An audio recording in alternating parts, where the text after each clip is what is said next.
The following is a fictional story of events that may happen in the near future. 8 a.m. New York Stock Exchange.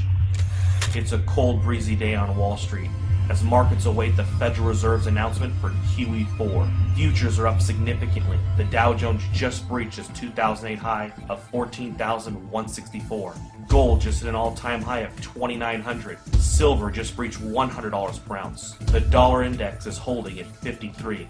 With official unemployment at 16.3%, there is a nervous feeling on Wall Street that if this doesn't work, the world could implode into a depression that will last for the remainder of the decade. 8:19 a.m. Beijing. Chinese officials announced that they can no longer allow Washington to devalue their holdings. After making their concerns private, China accepts that Washington will never stop paying its debts with inflated currency.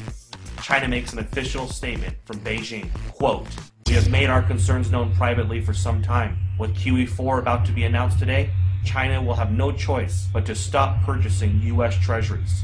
We have allowed Washington to try to work through their imbalances for 4 years. But with global inflation and U.S. consumers rapidly shrinking as a percentage of global GDP, we feel that a Western recovery is unlikely until they reform their entitlement programs." 8:45 a.m. New York Stock Exchange. Upon hearing the statement from China, Dow futures have a sharp reversal and begin to drop. Gold leaps past $3,000 per ounce, up $150 per ounce in the last 26 minutes. CNBC awaits a statement from the White House. 8:50 a.m. Washington, D.C. The president makes an official statement to calm investors' fears. He tells Americans that he has spoken with several G20 leaders. They have assured him that they will continue to increase their purchase of treasuries and believe that a strong U.S. economy is the only thing that will bring back global prosperity. He has also spoken to Chairman Bernanke, who assures him that a strong dollar will be the result of QE4. The president also reminds Americans that his recent New Deal recovery programs that he passed through executive order will increase the likelihood of a lasting recovery. He also notes that Beijing, since 2009, has slowly been reducing their holdings, so the impact will be minimal. 9:51 a.m. New York. Dow futures fall 850 points in the first 20 minutes of trading. Markets are halted for 1 hour by the authorities. 10 a.m. Main Street, America. The news about the stock market in China has now spread. A panic begins to sit in and unprepared Americans rush to the grocery store. In an attempt to purchase food and water, Americans that didn't know what was going on are alerted by all of the news stories and panic buying. Within 50 minutes, there is a nationwide rush to the stores. Empty store shelves in America become a reality. 10:52 a.m. New York. Markets reopen and the Dow Jones resumes its collapse. Investors around the world join the sell-off in bonds and stocks and begin to purchase commodities. Unlike the panic of 2008, this time commodities are seen as the only safe haven from a dollar crisis. 11:30 a.m. New York. The Dow falls 1,700 points since reopening. Trading is halted for at least 2 hours. The Federal Reserve injects $200 billion into the markets and announces that QE4 will be delayed until further notice. Congress is called back to D.C. for an emergency joint session. Some members of Congress are saying that they consider China's statement a financial attack. 12 p.m. Main Street, America. Several cities begin to see civil unrest after grocery stores are forced to close. Traffic in the streets and violence break out. The president puts the National Guard on alert for a possible deployment onto U.S. streets if things don't get under control soon. Several news agencies are reporting injuries at grocery chains and call for the authorities to do something before it gets worse. 12:15 p.m. Toronto, Canada. George Soros tells CNBC that a run on treasuries is imminent and that there is nothing the government can do to stop it. He says it is unfortunate that a controlled decline of the dollar was not coordinated better over the years. Today really could have been avoided if not for the Tea Party politicians who demanded fiscal responsibility and a constitutional government.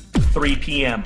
Gold closes at $11.53 for the day at $4,053 per ounce. Silver closes at $173 per ounce. The president announces that due to civil unrest in some areas of the country, U.S. stock markets will remain closed for the rest of the day. With the exception of mining and other inflation-related stocks, the majority of U.S. stocks are down significantly due to the sell-off and flight to safety in commodities. The Federal Reserve announces that it will begin to purchase U.S. treasuries and stocks in order to stabilize the markets. But this only feeds investors' fears of a full-blown treasury run and collapse of the dollar. 6 p.m. Asia. Asian markets begin a massive sell-off. Dollar collapse rumors begin to take hold of the markets. CNBC Asia looks into a possible COMEX default and complete breakdown in the U.S. economy. Gold spikes in Asia, up 1750 in the first complete hour of trading. Gold is now at 58.03. 7 p.m. Gold and silver bullion dealers across the world have suspended all sales due to no inventory. A COMEX default is now expected. Several central bank representatives propose a freeze on currency markets and a fixed devaluation of the U.S. dollar in order to calm investors. 7:30 p.m. the United States. The sun sets on America. In the last 12 hours, the world has changed. Americans are glued to their televisions, taking a crash course on a debauched currency. Smoke from fires in the cities have put a dark cloud over the nation. 7:45, the Federal Reserve. The Federal Reserve announces it will inject $1.5 trillion into the markets in order to stop any further decline in stocks. 7:55 p.m., OPEC. The final nail in the coffin. OPEC nations halt oil trades in U.S. dollars until further notice. They will only accept euros, renminbi, or gold. 7:59 p.m. The Federal Reserve's announcement to inject $1.5 trillion into the markets causes a sharp reversal in overseas markets. Stocks begin to rally even as Main Street melts down. 8 p.m., Manhattan. Gerard Adams, president of the National Inflation Association, sends out an urgent email alert.